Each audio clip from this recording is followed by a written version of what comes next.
हमारी भक्ति में ऐसी क्या कमी रह गई प्रभु कि अभी तक आपके दर्शन का सौभाग्य नहीं मिला।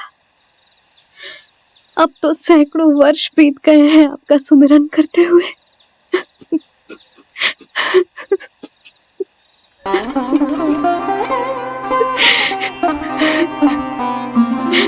साचा सुमिरन सबसे हरि का, साचा है हरि नाम।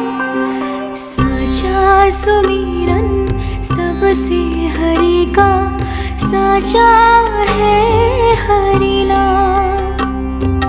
जिनकी कृपा से बन जाते हैं सबके बिगड़े काम, सबके बिगड़े काम।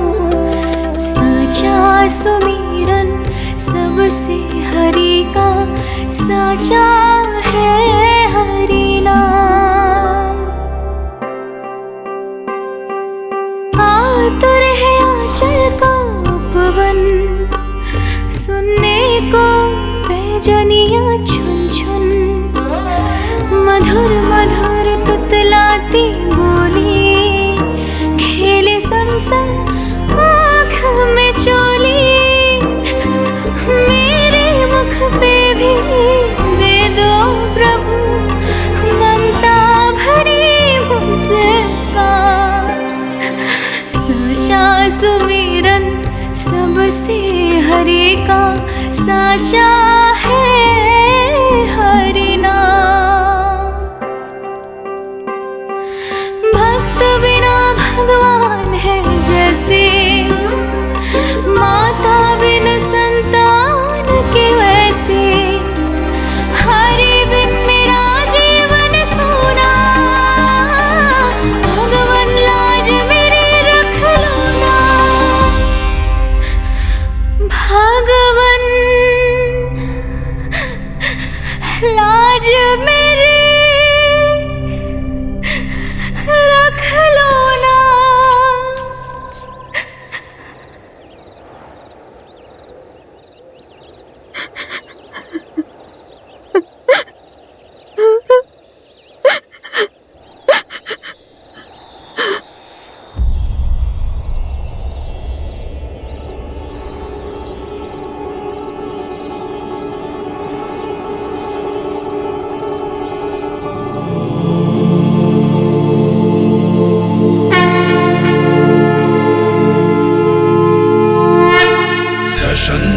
चक्रम सकिरीट कुंडलम सबीत वस्त्रम सरसीरुहे क्षणम। सहार वक्षस्थल शोभिकास्तुभम नमामि विष्णु शिरसा चतुर्भुजम्।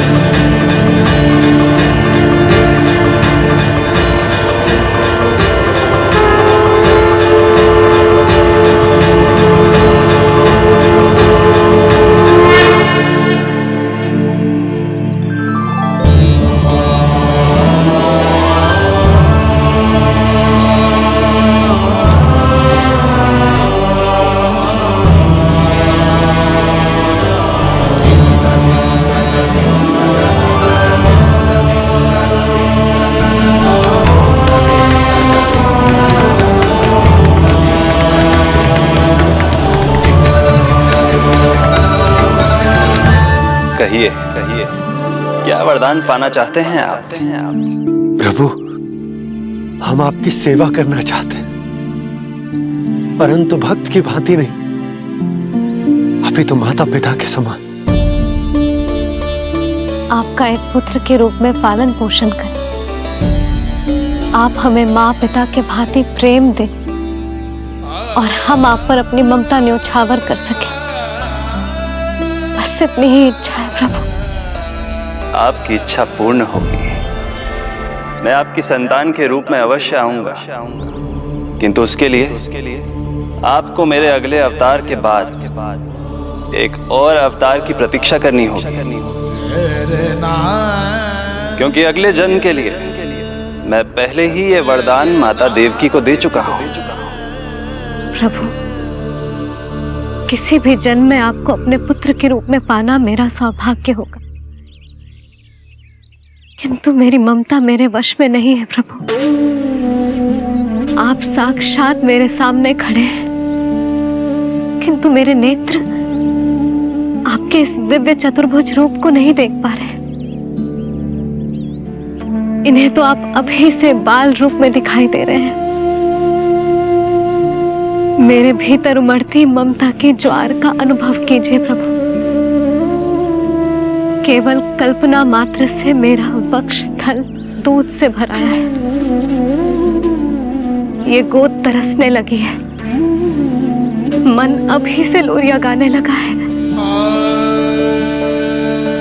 मेरे इस अनुरोध को स्वीकार कीजिए प्रभु, कृपा करें। इस मां से और प्रतीक्षा ना करवाए प्रभु, और प्रतीक्षा ना करवाए। उस पल माता धरा की ममता भरी भक्ति और प्रेम भाव को देखकर मेरे मुख से भी वो शब्द निकल ही पड़ा जिसे एक बच्चा पहली बार बोलना सीखता है, माँ। माँ,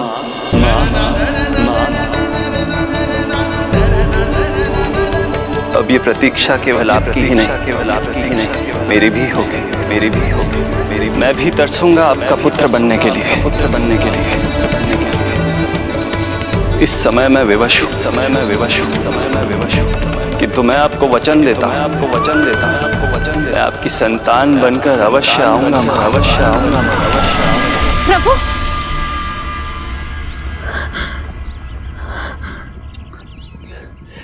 धरा, भगवान ने हमारी पुकार सुन ली। वरदान तो सभी भक्तों को मिलता है, परंतु हमें तो हरि का वचन मिला। वो आएंगे, अवश्य आएंगे। अब हमें केवल उस शुभ दिन की प्रतीक्षा करनी है। अब और प्रतीक्षा नहीं होगी मुझसे।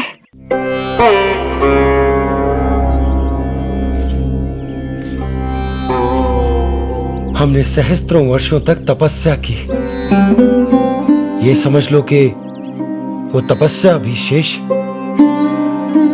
नहीं। श्री हरि को अपने सामने देखकर मेरी व्याकुलता का बांध टूट गया है। 2 जन्म बहुत बड़ा समय होता है स्वामी।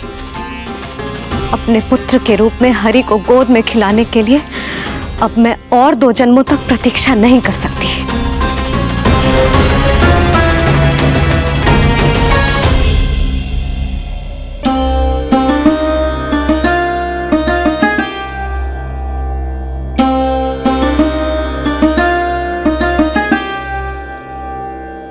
व्यर्थ हरि बिन जग ये सारा, व्यर्थ हरि बिन जीवन धारा।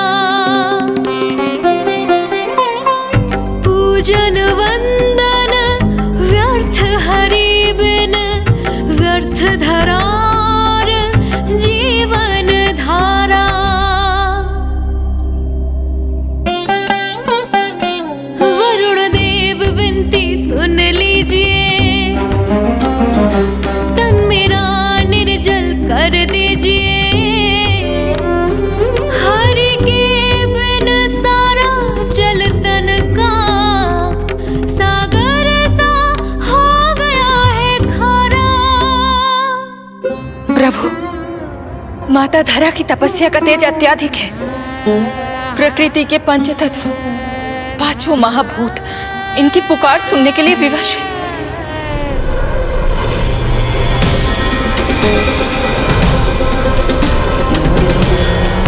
धरा, प्रिय, ये क्या कर रही हो? रुक जाओ। जठराग्नि सब दूर ये कर दो, अग्नि देव मेरे ताप को हर लो। माता जो वंचित ममता से, जग में नहीं उसको कुछ प्यारा।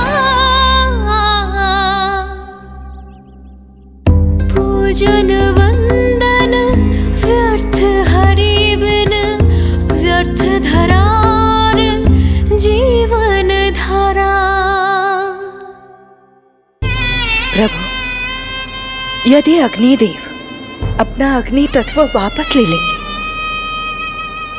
तो इनकी पाचन शक्ति नष्ट हो जाएगी और जीवित रहने के लिए शारीरिक तापमान भी अति आवश्यक होता है। यदि वही विलुप्त हो गया तो धरा, तुम्हें मेरी सौगंध मत करो ये। हे भूमाता आकृति दाता, मिथ्या है ये माटी का ढांचा, माटी मुक्त करो इस तन से जब ना मिला हरि का सहारा।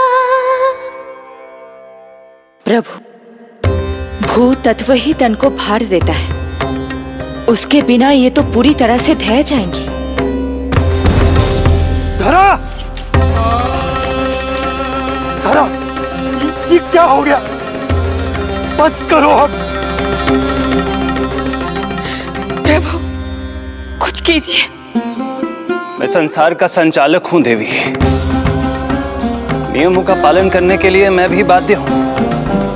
जो वचन मैं पहले ही माता देवकी को दे चुका हूं, यदि मैं चाहूं तो भी उसे तोड़ नहीं सकता।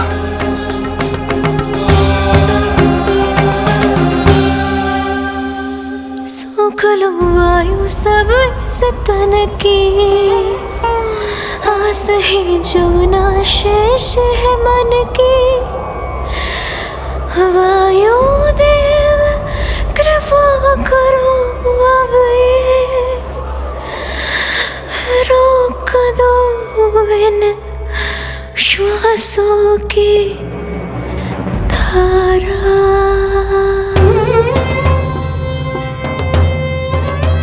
प्रभु, प्राण वायु के बिना प्राणों का बचना संभव नहीं।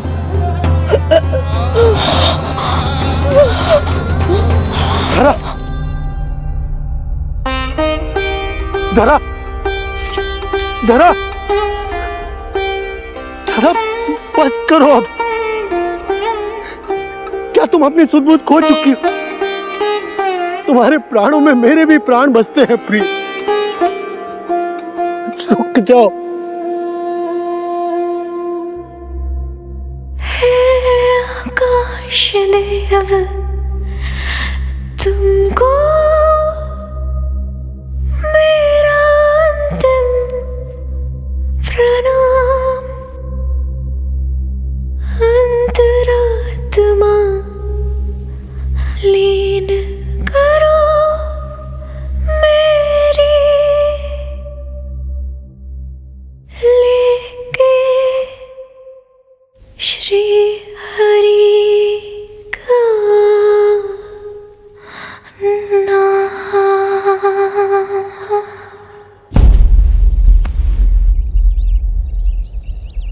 धरा, धरा, धरा, ये क्या कर लिया तुमने?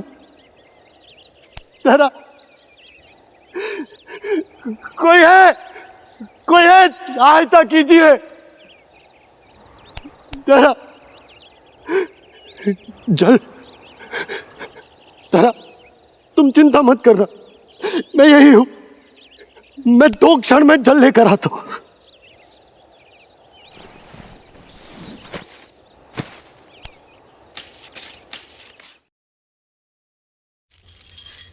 प्रभु, आप नियमों से तो अवश्य बंधे हैं, परंतु आप लीलाओं के स्वामी हैं। कोई तो उपाय निकालिए। आपने इन्हें मां कहकर पुकारा है। मां की प्राण रक्षा पुत्र नहीं करेगा तो और कौन करेगा?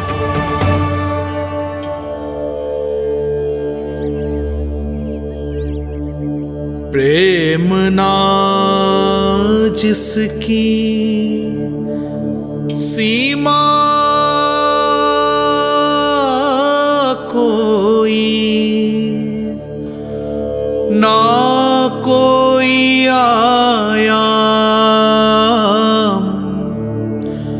माँ की ममता के आगे विवश हुए भगवान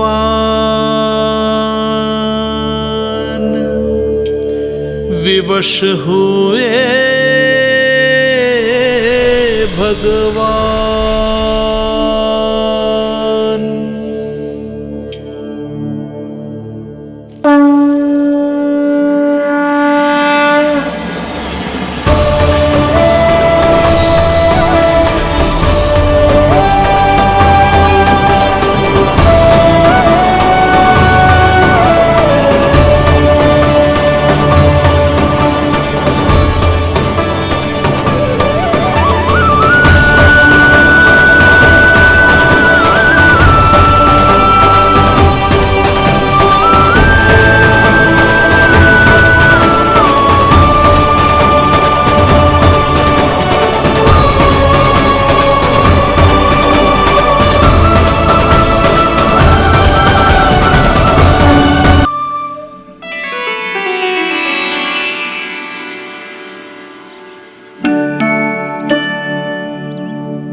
प्रभु नहीं, पुत्र कहो मां।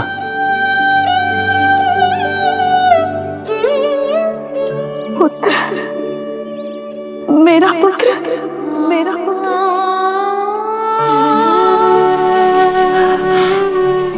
आज जैसे आपने मुझे अपनी गोद में लिटा रखा है, क्या कुछ ऐसा नहीं हो सकता कि शीघ्र ही मुझे आपको अपनी गोद में खिलाने का अवसर मिल जाए? आज तो मैं केवल मूर्छित हुई हूं, किंतु शीघ्र ही यदि मुझे आप पुत्र रूप में ना मिले तो मेरे प्राण चले जाएंगे। ऐसा ना कहो मां।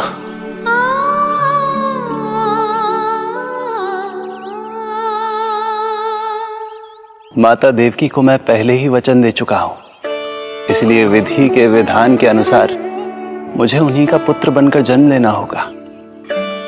किंतु आपकी आतुरता का अनुभव करने के बाद अब मैं भी आपका स्नेह पाने से स्वयं को और वंचित नहीं रख सकता। आपने वरदान मांगा था कि आप पुत्र की भांति मेरा पालन पोषण करना चाहती हैं, इसलिए यदि आप उचित समझे तो आप अगले जन्म में ही अपनी इच्छा पूर्ण कर सकती हैं। जिस आयु में संतान को अपनी मां की ममता के आंचल की आवश्यकता सबसे अधिक होती है, उस आयु में अर्थात अपने जन्म के प्रथम दिन से 10 वर्षों तक मैं आपके साथ रहूंगा। किंतु फिर मुझे अपनी जन्म देने वाली मां माता देवकी के पास लौटना होगा। ऐसा करने से मैं उन्हें दिया वचन भी निभा पाऊंगा और आपकी ममता का सौभाग्य भी प्राप्त कर पाऊंगा। यदि आपको स्वीकार हो तो। स्वीकार है, स्वीकार है प्रभु, सहर्ष स्वीकार है। एक माँ और पुत्र का नाता केवल उसके कोख से जन्म लेने से ही नहीं बनता, ये नाता तो ममता से बनता है। और मैं अपनी ममता आप पर न्यौछावर करने के लिए आतुर हूं। यशोमती मैया के नंद लाला, यशोमती मैया के नंद लाला, यशोमती मैया के नंद लाला, यशोमती मैया के नंद लाला। तो इस प्रकार परमपिता परमेश्वर श्री हरि विष्णु एक ही जन्म में दो माताओं का पुत्र बनने के लिए उत्साहित भी थे और भावुक भी। किंतु जगत माता श्री लक्ष्मी और अन्य सभी देवगण ये जानना चाहते थे कि श्री हरि ये अभूतपूर्व कार्य कैसे करेंगे। भगवान बोले, ये सब संभव होगा उसके कारण जो मेरे अगले जन्म की कथा का मुख्य पात्र है, कंस।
जब जीवन पर संकट हो तो अभिमान अर्थहीन होता है, जब प्राणों पर बनाए तो सम्मान स्वाभिमान सब निरर्थक होता है।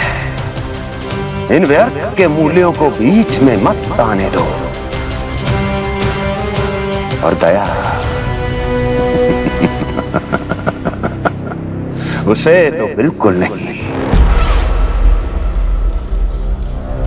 मार डालो साधु संत ऋषि मुनि स्त्री वृद्ध, चाहे वो नवजात शिशु ही क्यों ना हो।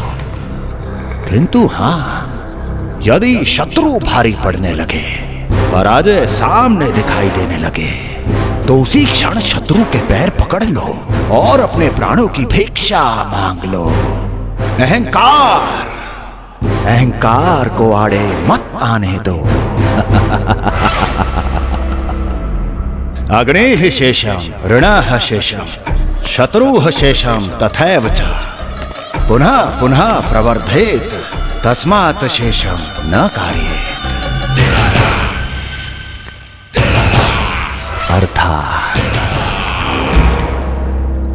अग्नि की एक भी चिंगारी, ऋण की एक भी मुद्रा और शत्रु की एक भी संतान यदि शेष रह जाए तो शीघ्र ही विकराल रूप धारण कर सकती है। इन सब का समूल नाश ही एकमात्र उपाय है अपनी सुरक्षा का।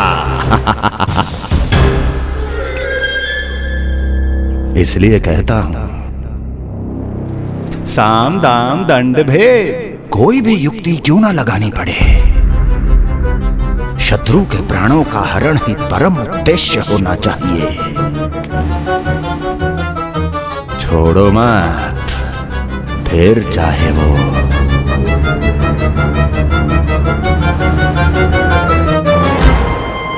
विष्णु ही क्यों ना हो।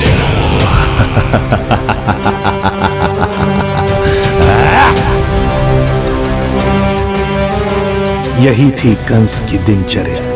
वो प्रतिदिन स्वयं को स्मरण कराता था कि स्वार्थ के लिए किसी भी सीमा को तोड़ने में कुछ अनुचित नहीं है। तभी तो राजगद्दी प्राप्त करने के लिए उसने अपने पिता महाराज उग्रसेन को भी नहीं छोड़ा था। पिताजी,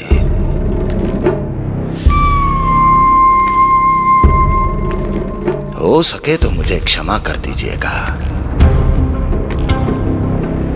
कल्पना भी नहीं की थी कि मैं आपके साथ ऐसा व्यवहार करूंगा। आपको प्रतीत हो रहा होगा कि मैं क्रूर हूं, स्वार्थ में अंधा हो गया हूं, किंतु मैं विवश हूं।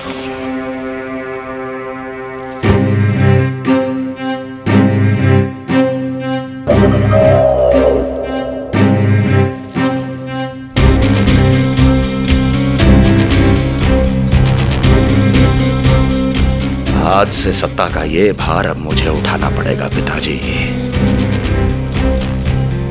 क्योंकि आप तो अत्यंत दयावान हैं। अपनी आवश्यकता से अधिक प्रेम आपको अपनी प्रजा से है, किंतु मैं ऐसा नहीं।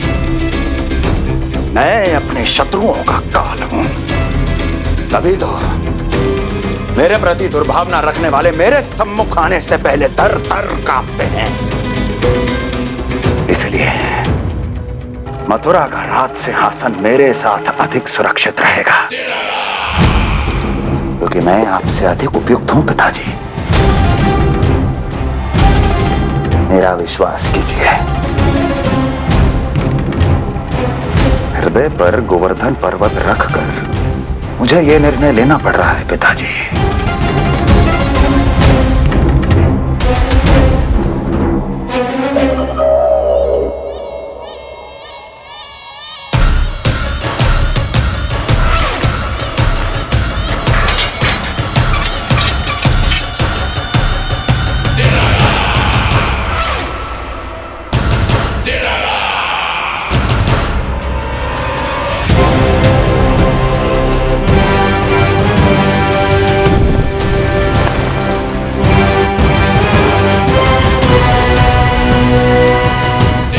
चाबी यमुना में फेंक देना।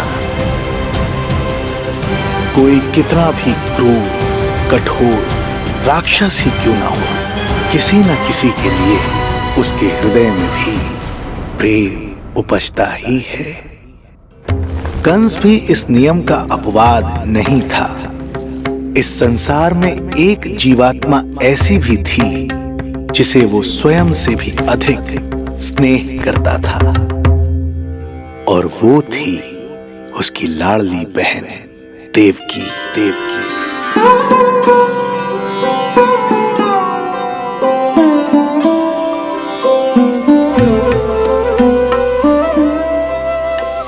देवकी के लिए कंस एक राजा नहीं, मात्र भाई था, जो अपनी बहन की छोटी सी मुस्कुराहट के लिए आकाश पाताल एक कर सकता था। अत्यंत धूमधाम से उसने अपनी देवकी का विवाह यादवराज वसुदेव के साथ संपन्न करवाया। रुको, रुको।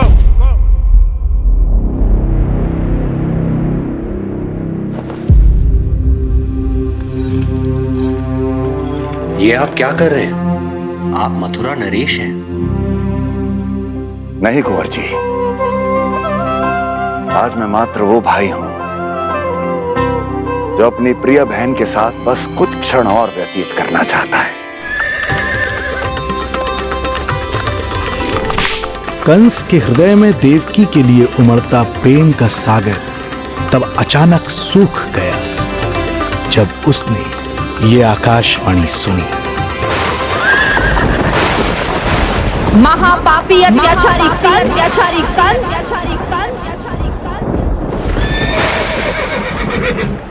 जिस देवकी को तू इतने प्रेम से ससुराल ले जा रहा है, वही तेरे अंत में सहायक होगी। तेरा काल तेरी प्रिय बहन के गर्भ से उसकी 8वीं संतान बनकर जन्म लेगा और तेरा विनाश करेगा, विनाश करेगा।